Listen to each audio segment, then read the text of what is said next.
Hey there! In VS Code, dragging and dropping the file into the Explorer automatically opens it in the editor as well.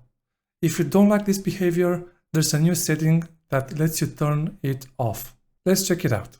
Open the settings panel by using Ctrl and comma and search for auto open dropped file setting and disable it.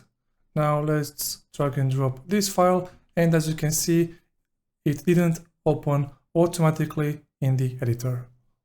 Of course, we can click on it and then it will open in the editor as well. You can also use this setting from the settings.json file. It's called explorer.auto-open-dropped-file, and let's set it to false. Let's delete this file, drag and drop it once again. And it doesn't automatically opens it in the editor anymore. Alright, that was it. If you enjoyed this video, consider checking out my VS Code playlist for more tutorials. Wishing you a wonderful day, and I look forward to catching you in the next one.